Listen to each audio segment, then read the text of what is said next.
Hello, hello, and welcome to our 100th Reiki anniversary celebration. And I am so excited and pleased to be joined with these two lovely ladies who are sitting next to me in their own areas of the world. We have Rickie Freedman and Natalie Jasper, and I'm so excited to celebrate with them. So if you guys didn't know, this year, 2022 is the 100th anniversary of Reiki, meaning Mikao Usui went up to Mount Kurama and received the wisdom that he did, and it's been 100 years as of April 2022. So with that, thank you so much for celebrating with us. I'd love to let each of you, Rickie and Natalie, to introduce yourself to the group. Rickie, you go first. Oh, okay. Hi, everyone. I am so thrilled and excited to be here and be part of this awesome trio. So my name is Rickie Merrill Freedman. I'm the elder of this of this group here, we have discovered. I'm a physical therapist by background, so I have a very traditional medical background of hands-on healing in another realm. And I own a Reiki center in Harrisburg, Pennsylvania called Reiki by Rickie, Reiki Space and Learning Place. I'm a full-time Reiki master teacher, been sharing Reiki full-time since 2008. I'm a certified holistic wellness coach. I have a mentorship program called Follow Your Heart and Do It Smart for healers that are ready to move from passion to profession, keeping heart and service first, and always in alignment with the energy and Reiki. I'm a certified Reiki sound and Reiki voice practitioner, and a very busy full-time practice. I see close to 1,000 clients in a year, which it is amazing. I'm not a numbers girl, but somebody made me count and it really blew me away to learn that. So I'm busy, but I love every little detail of what I'm sharing, and believe in it with every fiber of my heart and soul, and know that when you radiate that energy, people feel it. And that's how I live my life. So I'm so thrilled to be with all of you and to be able to collaborate with this amazing group tonight. Oh, I'm so excited for you to be here. So welcome, Rickie. Thank you. Natalie, I'm going to hand you the mic. Thank you. So I'm Natalie Jasper, and you may have seen some of my books or podcasts under the name Dive Into Reiki. I usually go by Nathalie J, but it's the first time I say my last name, actually, Christine. So background is actually, as a journalist, I used to cover international productions for TV, and then I was a creative director for beauty. And that wasn't the most probably happiest environment to work in. So obviously I needed to relax. And like many of us found a Reiki class. That was 17 years ago, close to that. Yeah, that's a lot of time already. Wow. I was 15 like nothing. So close to 17 years ago. And if there is one word that probably defines me, it's curiosity. So I took one class, fell in love with Reiki, and then started training, and then getting better and better teachers. And then I even went to Japan to train at a Zen monastery to really go back to the roots of Reiki. Part of it is, and we'll talk about it, finding great information. When I started, one wasn't as easy as now. But I like to really go back to the roots of things, to the original and all that spiritual background. So that's my specialty. I've written books about it. I still write a lot of blogs about it. And I mentor people when it comes mostly to the Japanese traditional side of Reiki. Ooh, I love it. I love the diversity here. So welcome. I'm super excited to have you on as well. It just gives some balance to our trio for this evening. And if you guys don't know, I'm Christine Renee. I have been doing Reiki now for 20 years, which is literally half of my life. And my dad was doing Reiki when I was a kid. So it's been in my life, the majority of my life. And I came into the scene when it was in Oregon, in Alaska, like on that West Coast, like, let's do it at a festival type era, if you guys remember that. And it was, Reiki for me has been a lifesaver. You know, it was something that was always in my toolkit so that when I had my up and downs in my own life, I knew right where to go for support, spiritual support, emotional support. It was my Reiki spirit team. It was always my go-to. And so, and because I didn't get great Reiki training back in the early 2000s, it was something that I really started developing a connection with my Reiki guides and was like, all right, you guys, I'm here. You train me, you teach me. And so that's kind of how my Reiki journey started. And then in 2004, I became a Reiki master. I really started diving in. Once I left my first husband, it was a very narcissistic, dark relationship. And so it was my healing process on the way out. And in that time, I was doing a lot of shamanic training. And so I am now a shamanic Reiki practitioner. I blend those two. I mentor and teach on those two together, as well as Reiki coaching with a specialty in chakras. Like, I love supporting people finding their path to healing through understanding the chakras. So that's me, if you didn't know, for both Rickie and Natalie. Like, what was the scene like? When did you start? I think we all kind of got started around the same years. When was that for you guys?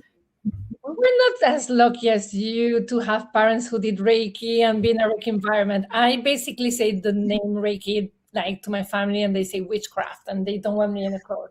Wow. I grew up in the opposite. And in New York, I started probably 2005. And Google was just, it sounds crazy, but Google was just like still very rudimentary, right? Like there were not that many things. And I Googled healing, and then Reiki came in. So that's it. I'm like, I just felt like it was right. And then I look for teachers, and you're going to laugh because now you Google Reiki and probably you have hundreds of millions of hits. There were not many teachers, and this is New York City where there is everything. There was like one teacher, very expensive, like in Long Island. There were other people, but then I was completely broke. So I found one teacher that was in the date I wanted that I could afford, and it was the worst training I ever had. Oh no. But it was the best lesson too, right? But I had no idea. So I'm like, okay, this Reiki thing doesn't work, right? Like 4 hours training. She gave me a thing. She was reading her notes. I'm like, okay. But I kept feeling pulled to that. So I'm like, I did my Google again, and like 4 more things came up. So I did a training that was more of the William Rand kind of lineage. And that was a beautiful experience, right? But what happened, you're going to laugh, we all have one thing that I think has changed. At the beginning, there were very few lineages. And for those who don't know, like it became very Western after like Hayawayo Takata brought it to the US. Then it became very infused with New Age. And what happened is like, basically most lineages became New Age. And we all have very different personalities. And at the end, I was born in Belgium, so I like things very simple and very square. So it wasn't until probably like 2014, 15 that I found a Japanese lineage. And then it's like, oh, this is the lineage that really like works for me. And I don't think like there is better or worse lineage. I think we're all very different. So one thing I find is beautiful, not only you have more Reiki teachers, you can finally actually find a teacher where you are mostly, but there is also diversity of lineage, so we can all find ourselves. And once I find my Japanese lineage, because I love chakras, and Christine, you have to teach me, I get confused. All my chakras are open, blocked, unblocked. I get confused, which is, for me, like the Japanese simplicity works, right? Right. So I think another gift we have been given is there are many styles of Reiki. So whatever your personality is, you have the choice to go for the lineage that will offer you the route, the journey that you need. So that for me was a gift. And now, and then obviously I went really Japanese way, went to Japan. Then I do martial arts because, again, very disciplined and very squared. And it's been a beautiful journey, but I think those are the two changes. You can find Reiki teachers. You also find Reiki teachers that are a little bit more approachable and not gurus who don't treat like they have the only truth. Like, we understand this is a super practice and we're all humans, so they're not, we still have those crazy people, but not so many. It's more affordable, which we need because most people don't have access to health services, are very expensive. So more people have access to Reiki. And then the diversity is a beautiful thing. And I Yes. will not share some of the thoughts, but I cherish the diversity that we have. And I don't think Mikao Usui will even imagine 100 years ago the beautiful blooming of lineages and diversity that he will, he will witness if he were alive today. Absolutely. And I love that. I love the diversity. I love the lineages, like whatever resonates with you. It doesn't have to be one way is the only way to do it for you. That kind of came through me. That's so simple but so profound, and it's just the source is the source, of course. And so we all kind of find our way in to that same high frequency source of the energy. And I always tell my students that your Reiki is going to teach you more than any book or any teacher ever could. You just need to put your hands on yourself and do your Reiki. I totally resonate with that. Like I tell my students all the time, the best teacher of Reiki is Reiki. Just do it. Right, exactly. I tease. I say you can throw my manual out your car window on the way home, as long as you do your Reiki. You're gonna absolutely Reiki, right? So, what was the scene like for you when you entered Reiki? What was that like? So it was a very interesting introduction to Reiki for me. I was born and raised in Philadelphia, a large city, but I had moved to a small rural conservative college town. And friends of mine wanted to take a Reiki class. I never even heard the word. They asked me to babysit for their son, so I was just doing them a favor. And then they came home and practiced on me. And I was going through a very significant, challenging personal time in my life. And that first Reiki session was really intense, really profound. And I had a huge detox afterwards. And even though it wasn't easy or fun, I could tell something really powerful was happening. And this was back in 1994, by the way, just to kind of give you a sense of the timing. And so I decided initially to take Reiki for my own personal emotional healing to help me move forward with that process. Now, in this little town that I was living, no one knew of Reiki at all. So as I moved forward, then I very much took my time through the levels of Reiki, and that's also how I teach. I feel like each level needs time to process and integrate, and I just kind of tease that I'm not a fast food Reiki teacher. Oh my God, I love that. I'm feeling that one, Rickie. My the students who are attracted to be with me, honor and respect that. And so I actually moved through to Reiki master teacher over the course of maybe about 4 or 5 years. And I received my first Reiki table actually as a gift and started in a room in my home right off the front door. And I actually used the rainbow, speaking of the chakra colors, as my theme, because to me it represented not only the energy centers, but the bridging of the gap between traditional medicine and complementary medicine and Western and Eastern. So I actually hand stamped every business card with a rainbow so that my energy went into each card, but that's how small it was in the beginning. And then someone opened a little wellness center on Market Street, which is the main street in that little town, and asked me to come share Reiki there. And I was really not sure how it would fly because no one in that community even knew the word Reiki. And they were having reflexology and massage, which are, although complementary, are much more well known. However, like I said, I believe in this with my heart and soul, and that energy radiates. So I started to, do some education and share some mini sessions, and the Reiki practice started to take off there, which just totally was amazing to me. I still continue to do physical therapy work, and I very, very gradually made the transition for less and less physical therapy work and more Reiki. By the time I was guided to move to Harrisburg, which was in 2008, I was only doing 2 or 3 mornings a week of physical therapy, and the rest was all Reiki, which in that little town, in retrospect, was absolutely amazing. I was just putting one foot in front of the other, but looking back, that was a pretty big accomplishment. So when I first started teaching Reiki, people would come to the Reiki 1 classes and, really not be sure what the path was at that point. And so, I had the most people in Reiki 1 and less people in Reiki 2 and really very few people moving forward to the master level.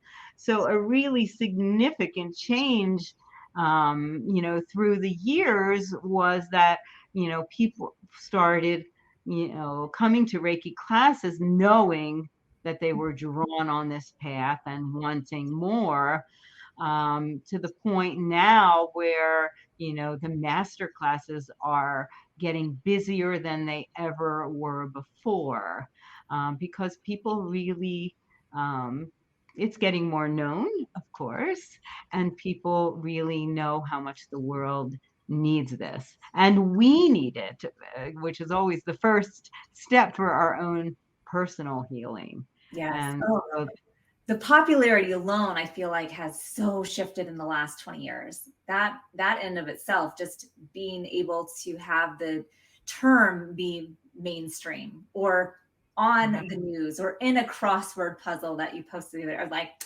and we're finally getting there. we're making it.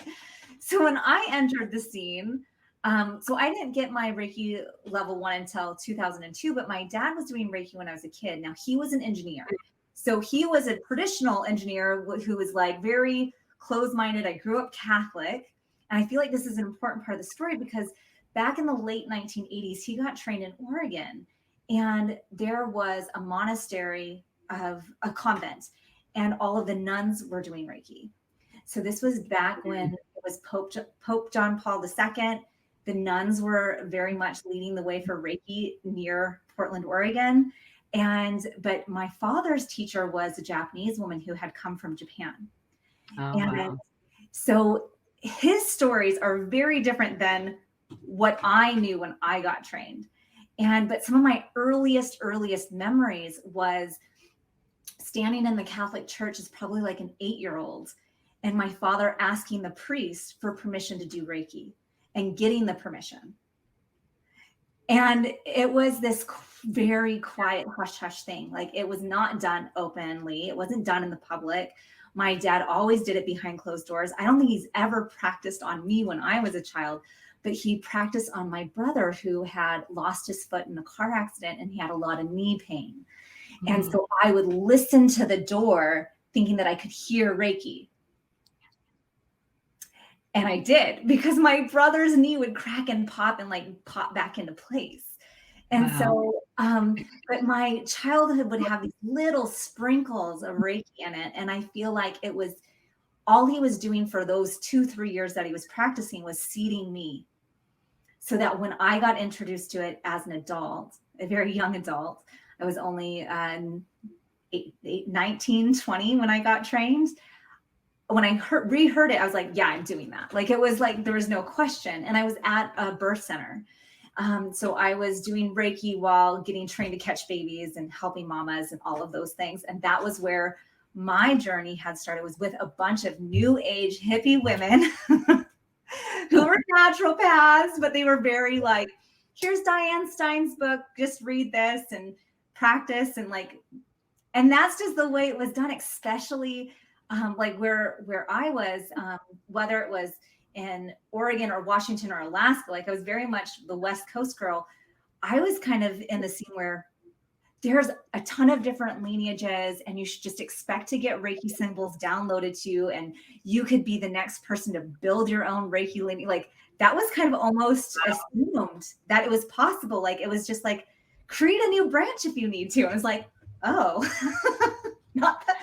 It was a very interesting new age thing that I was kind of in, just because I was around midwives already doing alternative healthcare. That's And interesting. isn't that interesting? But I think between the Catholic upbringing and the nuns, and then knowing it's also this new age thing, and that was kind of the growing pot out of Oregon. Like it was either one of these two different, or three, because it was like my father was getting traditional Reiki. You had these Reiki nuns, and then you had these new age folks. And so Interesting. it was very interesting thing to see and to be witness to, and then also when I got my training, it was very much the abbreviated version. Here's a manual, just go practice. And so when I did my master's in 2004, I was then in Montana, which is where I'm now, different town, but it was very much like, here's a 3-hour training, a master 2 minutes, see you later, and never film them again. Yeah. Yeah. Very, very different. Right? Very different. And at the same time, I'm appreciative. I can give gratitude for that experience, because now I'm the over the top teacher who, my Reiki master's is like 20 hours, so it's very different. And, but I needed those experiences to be the teacher that I am today. Right. Mm-hmm. And to really lean into, how do I want to teach, and how do I want to support, and knowing that it doesn't have to look like the way my teachers did it, because I can see the error in their practices. Mm-hmm. I think what happens is, because again, we have more teachers, which is great. We have more trainings, but also we have less understanding sometimes, right?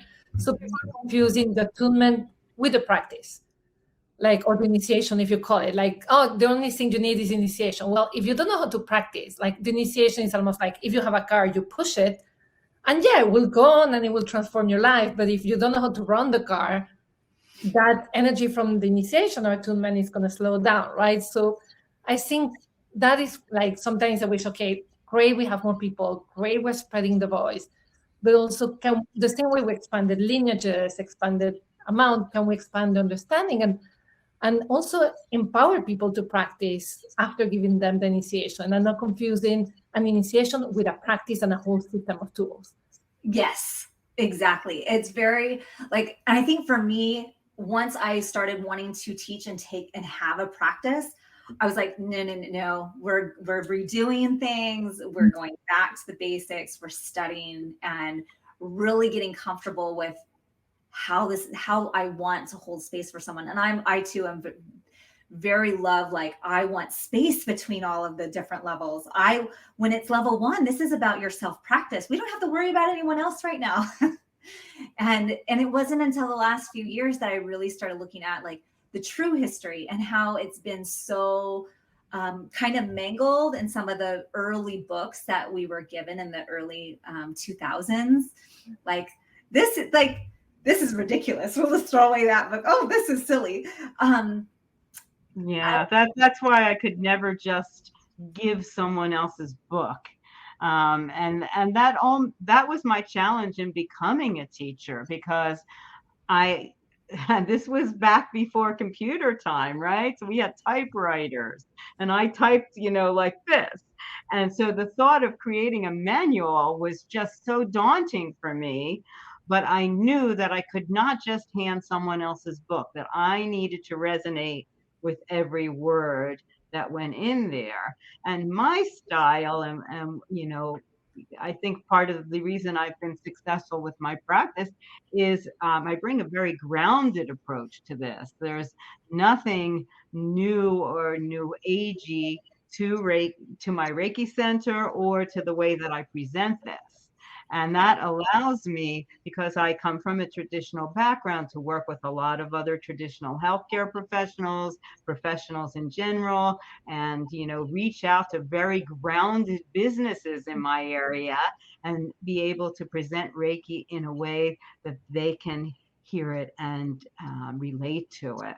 Absolutely. Absolutely. I love that. And I think that's what we're starting to see more of now. Like, it doesn't have to be this thing that is the sideshow circus thing, which I think I had a lot of coming into. Like that was kind of like, even I got hired to say that again. It's still fun, and you can have it, the dressing up, if you have the core of it as well, right? There is nothing wrong with all the whistles and bells, as long as they respect a little bit the core. Yeah. Yeah, exactly. And that you're clear so that people understand what's the Reiki and what you're adding to it. I think it's really important that people get that and see how much the Reiki can do all by itself, right? Yeah, like I'm definitely for, I love mixing modalities, but I think you're absolutely, the foundation has to be so clear, very transparent. Like this is the foundation, and now we grow upon it, or we can mix it, but we have to know there's definitely some things about mixing modalities that you have to be careful of. For example, if you're mixing modalities with, let's say, a body talk or some other healing modality, well, what's Reiki? Are you infusing the Reiki into the practice, or vice versa? And Reiki's got to be the lead, in my opinion. It's because it's what's going to keep it clean. It's what's going to keep it clear. And for me, when I do Reiki, it's very much like I just get out of the way. Like that's the point. We're getting out of the way. If we get out of the way, then Reiki is guiding the whole session. And so, and then as other things pop in, like for my practice, it's very shamanic. Then if all of a sudden I'm seeing a power animal, it's like, oh, but Reiki is still predominant. It's the thing that's guiding us forward in the session. So, yeah. And it sounds like the clients know that when they come see you, they're coming for a shamanic Reiki experience. Exactly. You know, it comes, to me, they're coming for Reiki. And yes, I have these other tools in my toolbox, and we can, talk about integrating those. But for those first few sessions, I try to convince people to just have a pure Reiki session and let them experience the shifts that happen from that. And then we can play and add in some Reiki sound and Reiki voice, or, whatever. I think the beauty of now is that we're better at communicating Reiki. And I think for me, it's the core, as you said. Like when I see Christine, I'm super clear what she does. I'm super clear what you do. And most people, because I blog so much and I'm very vocal about my style, also know. So the same way there are more teachers, now you get the students you have, right? I see teachers like fighting, or sometimes people like, oh, I don't know. We're by communicating clearly who you are as a teacher without feeling bad about your style. Like this is your style. I think what you allow is actually the right people to reach you, because like, I honestly, like, I don't mind having a session with a poor animal. Like, I cannot say mine because it's secret. I know I don't practice that, but like sometimes I want to try, for me, trying other experiences and other lineages give me insight into my own practice. And if I'm feeling like in my very Belgian style, I go to Rickie's, right? Like, so I think the beauty of this, there is no right or wrong. Again, as you said, Reiki is very clear. We're holding the space. We're not doing things. We're not the ones doing the healing. And we communicate clearly our style, because we're the same person, we want different things. And honestly, I do encourage, even if like I'm like super Japanese and I train mostly in Japanese, I sometimes go to some things that are completely different from my own modality with a very open mind. There is always the critic, like we don't do that in the Japanese lineage. But very open-minded, because many practices are the same in terms of energy, and what changes are the words. Absolutely. But I get fresh insight, like, oh, they see this as this. How do I see it in my own lineage? So I get a deeper understanding of my own practice. So that's why, like, I think we have to go for our own, like, obviously our preferred style, but sometimes just go rogue and try something different. But do check the background. Don't go for those classes of people who train in a certificate and they have like 6 months experience. Like, if you're going to go rogue, try to go for something really that people has a nice training, and go with a very open mind and try to get insights into who you are. Don't get confused on your practice either. Yeah, exactly. And I feel like, oh, if you have that solid foundation, that's a really great place to go play. Yeah. Right. And Good that's point. it. Good point. Solid foundation first. That is a very good point. Yes, and you may find, something or other that resonates with you that works with what you're already sharing. Yeah. So, and that's the way Mikao Usui created these, right? He was like, oh, let me do a little bit of Negai Buddhism. Oh, let me do a little bit of mountain monk things. Oh, look, there are those sutras in Sanskrit. They have like this spell. Let me try that one. Oh, let me do 21 days meditation, right? So actually took, when you think about Reiki, it's a lot of simplified esoteric Buddhism and other Japanese practices like Shinto. So even himself, he took, but again, he worked and he did seriously. He just didn't create Usui Reiki in 2 months and marketed it, right? He did the work, and I cannot emphasize that. But what he did was not, let me get an insight from this, and let me make it accessible to the people, right? Because most Japanese people could not read all those sutras with the characters and all those things I don't even want to think about. I cannot understand them in English. So he did the work, but Reiki comes from that that very personal experience and that practice, and then he created something. So I think, as you said, he had a solid foundation. He practiced, as you mentioned, Rickie, right? We have to practice solid foundation, and then sometimes get out of our comfort zone, and that's the way we grow, right? Like go, and perhaps it's not a Reiki. Perhaps I do it with martial arts and my crazy sourcing, even though I'm like really bad at it, right? Or I did it by going to the monastery, like where I could understand how people can be alone in a mountain and nobody kills them. I grew up in Venezuela. So, but always having that practice and understanding, and again, that solid foundation you mentioned, Christine, which I think is brilliant. Yes, absolutely. Sorry, I got inspired. So sorry. And part of Reiki is non-judgment, right? Unconditional acceptance. You can choose what's right for you, but what we don't want is division among us, right? Yeah. And I think I feel a lot of that tension sometimes in the Reiki industry currently, that there's this my Reiki is better than your Reiki atmosphere. And it drives me crazy. Yeah, absolutely. Or, this is the next higher level. I mean, right, exactly. So, the source is the highest, however you choose to name that or not name that, or it's the highest frequency vibration. The source isn't changing. As we do our own work, we can allow more of that source energy to flow through, and we change. Yeah. Right. And my personal feeling, and this is just a Rickie thing, is that Reiki guides each of us personally, and I don't feel the need to start Rickie Reiki because I trust that process will happen for everyone. Mm-hmm. Beautiful.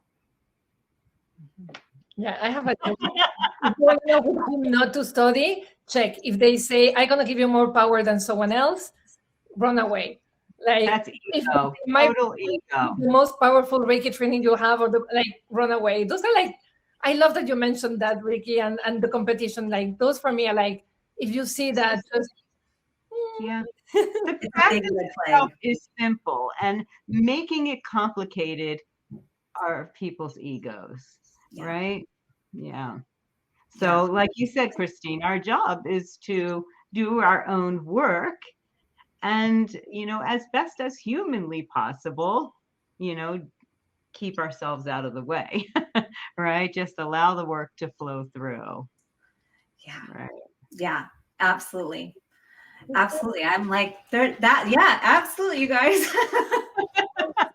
Convoked us for this. I wanted to actually lead the way because you had a beautiful question about how do you see Reiki in 100 years. Yes. So we're putting you on the spot, and you're the first one answering that question because I have no idea what to say. So I'm like, I'm gonna steal what you say. Well, for me, it's like, okay, if it is 21, 22, this is so far out where I would love to see Reiki where it is part of the education system. That is absolutely right. So it's something that you learn in kindergarten. It's something that every individual is given this tool for their own self-healing and development, that the spirituality is just as honored as the history of the world or whatever it may be, but it's integrated into the system. So that's just one thought. Like, yeah, I teach Reiki to 5-year-olds, Mhm. and I'm sure it could be done younger in the right circumstance. I actually created a Reiki kids coloring manual. So I totally agree with you, Christine. I think I think the children coming into the world are more and more sensitive, and Reiki will help them learn to manage their energy. And that is a life-changing tool. And I think having that be part of their education will go along with, hopefully, what happens in 100 years is that we're all more aware of, especially in our Western culture, of the energetic aspect. Exactly. I feel like if that was seeded at a young age, like I recognize the difference even from between when I grew up to now, where I have a 9-year-old and she's like, let's do the meditation on Netflix. And I'm like, that was not a thing when I was growing up, right? No. And so it's like they're coming in with this drive, with this awareness, with their parents having done a lot of generational healing work. I think 100 years from now, the generational trauma is going to be, it will hopefully be cleared out. So people aren't being triggered all the time by one another because the abuse is non-existent, because Reiki is coming in at a young age. And that when someone's sick, everyone's like, well, have we looked at it from this energetic perspective, or this, have we supported them in a spiritual light? Like, I would love to see more of like an integrated, holistic conversation when it comes to healthcare. And I think that's possible in 100 years. Yes, it absolutely is. I mean, I would like to even take that a step further. I'm just like going wild in my imagination. And even based on what's happening today in the world, I think part of the lessons of a lot of the stuff we've been going through and continue to go through is to try to help people be more aware of this oneness of the entire global community. So let's say within the next 100 years, we actually get that message, that people feel and know the oneness as our deepest truth, right? So if that is the environment that we are in, and we already know that we already are Reiki, right? The attunement is us helping us to remember the truth of who we already are. In that oneness atmosphere, everyone will already know that truth. So we already all will be aware of Reiki. There almost won't be a need for attunements, because the attunements is the remembering process, right? But we will know. So we will still need to, learn the tools of the practice of Reiki so that we can, be mindful of managing our energy in the world. But we will all be able to hold our own energy without giving away our energy or taking on anyone else's energy. And there, in a oneness atmosphere, it will be total, unconditional love, no division. And that's in my biggest, highest, grandest vision, what I would hope to see. Funny, like sometimes we compete with science or not. I do love all these very spiritual scientists. And when I read about quantum physics, there's a beautiful book called The Quantum and the Lotus, and Buddhism and quantum physics agree exactly. I think there was one thing they didn't agree. And so for me, what I hope is that science will actually demonstrate that this is not just us being woo-woo, that there is actually something, and that will allow to spread, as you say, to everybody. My fantasy is probably like do distance sessions with people on the moon. I think that would be pretty cool, since there is no distance. Because I do think, I'm probably a little bit less optimistic than you. I do think this planet, it's going to take a little bit of time, and perhaps we'll have a little bit less life, but hopefully will be a healthier life.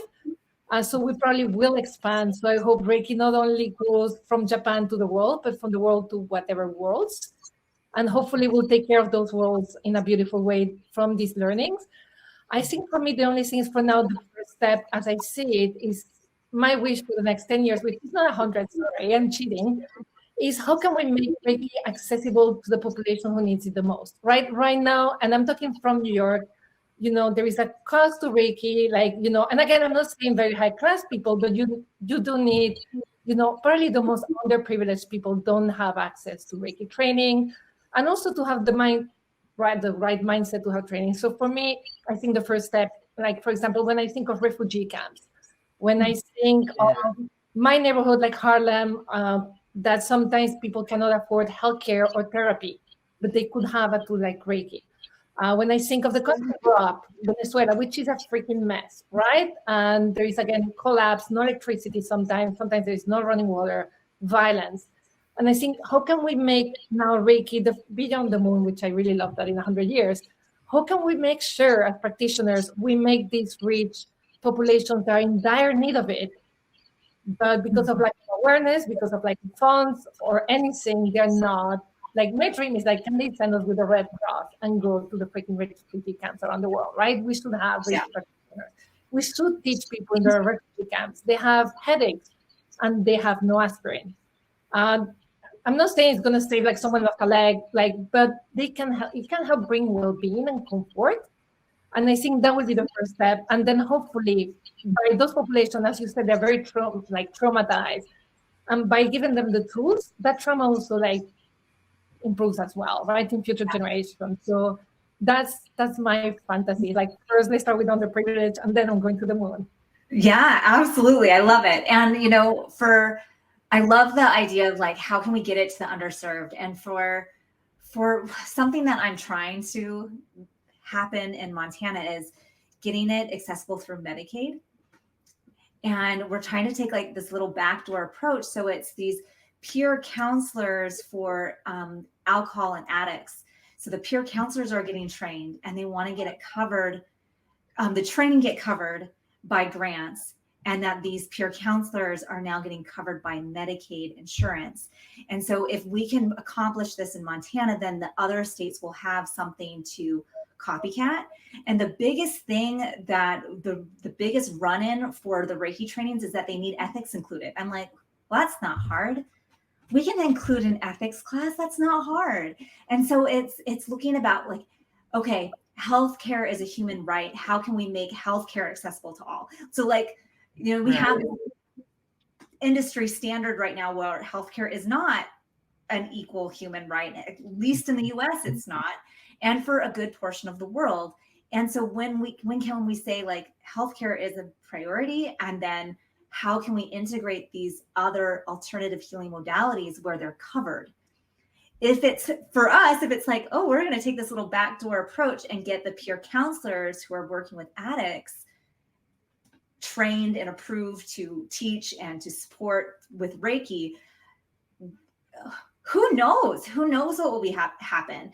And, I would love to see the US have its own American Reiki Association, which we don't have here, where any lenient is welcome, and that we can have dialogues, like every state have its own cohort where there's a state association and then there's representative that goes to the US, and that we're all setting like the standard in a way. So I feel like there's so much room for expansion, and that's the way I feel about it. It feels like this is heart expansion for the world, for where we hope Reiki to go. I want to see it infused in all of the different industries, the healthcare industry, the food industry, the government. Can we please have, instead of a Department of War, a Department of Peace? Like, how can it be infused in all of these different avenues to really support the healing of the world?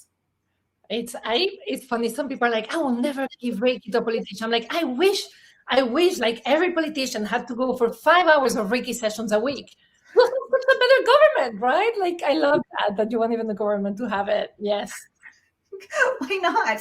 Like, they can take it or leave it. I mean, Reiki doesn't work if you're not open to healing.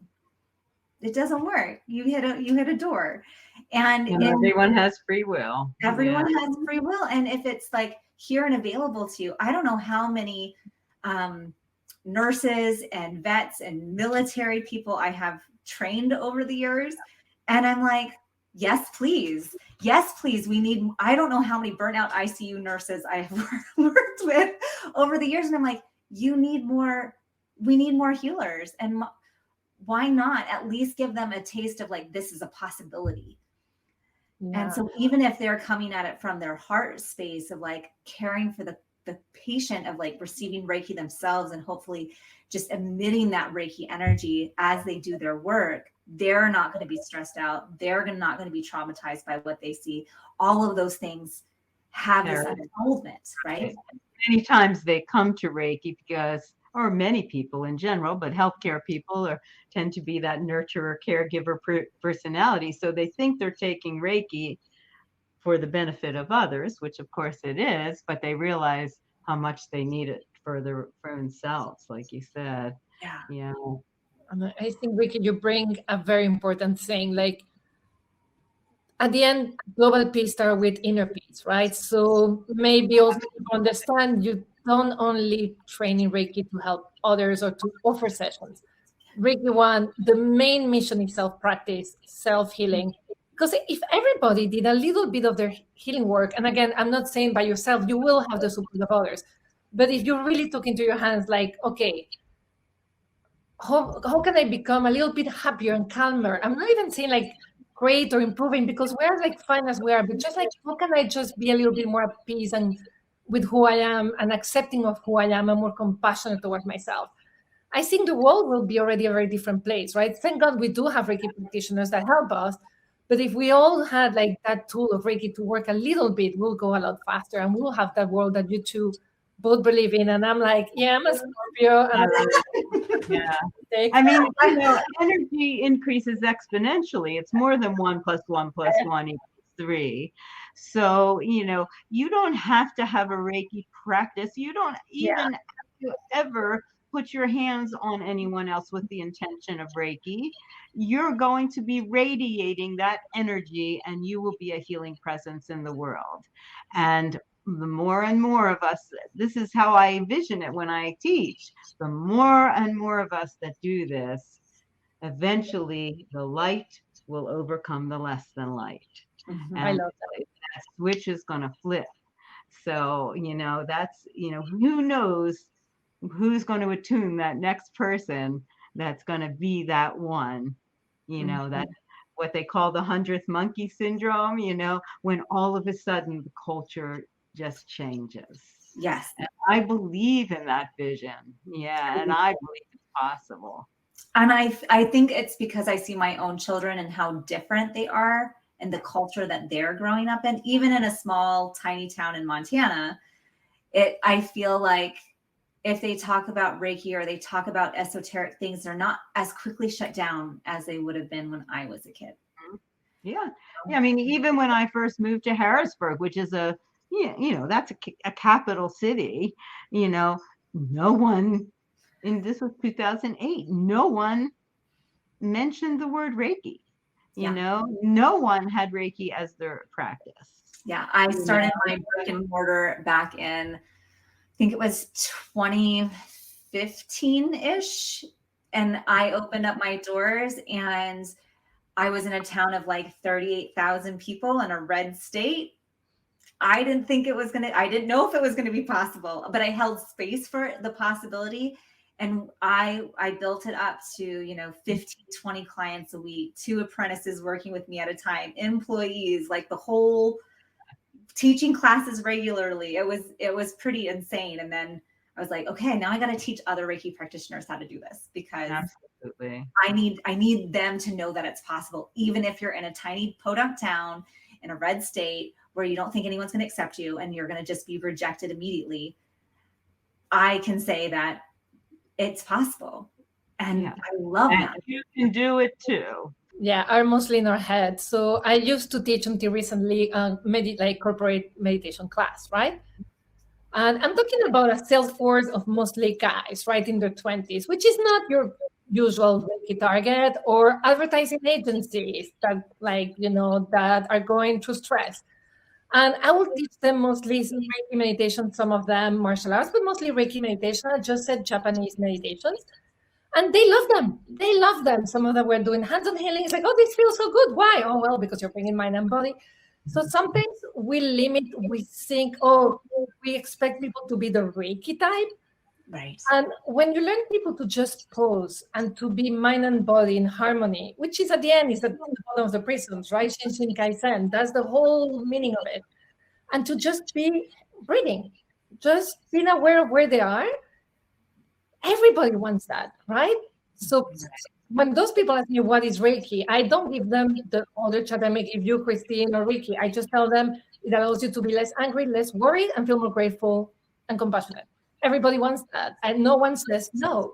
So I think sometimes we think nobody wants Reiki practice, but actually we just need to tweak sometimes the language because everybody wants to feel less angry, less worried.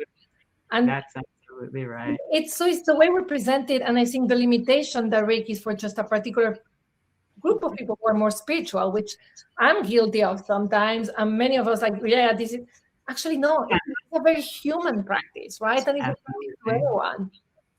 Yeah, I love that reminder. On the benefits, like you said, you use different languaging, but it's the same thing, balance, stress management, inner peace. I mean, who doesn't need that in today's world? Everyone does. And everyone can relate to that. Yeah. Yeah. So more teaching, more spreading of Reiki, more introducing it to our youth, to our children, so that they're getting the seeds planted. And we're going to manifest a beautiful world that's influenced and honoring of that Reiki energy that is ready to be a standard. That's what I want Reiki to be in 100 years. I want it to be the standard. Right. And whatever way it works, whether you're going into the optometrist or to the physical therapist or whatever it may be, that Reiki is there to support that practice. Like it's the underlying standard of like, yeah, while you're having your eye issues, let's balance it out with a little bit of Reiki. I can dream. No, I think that's awesome. Yeah. And I think, Christine, thank you so much because for allowing us to say this out loud already is starting the creation process, right? Exactly. We are manifesting this. Yeah. So it's awesome. And it will pass down through the generations long beyond us. Absolutely. Well, thank you guys so much. I would love for you to each share how people get a hold of you. If you have a course or a book that you would like to share with the audience, like anything of that nature, because this was an excellent conversation. I love the wisdom that you shared this evening, the visions that we held together, and all of the stories here in the chat. I'm so grateful for, and I know for myself, I look forward to being in the industry for the next 20, 30 years. And I cannot wait to see how it evolves in my lifetime.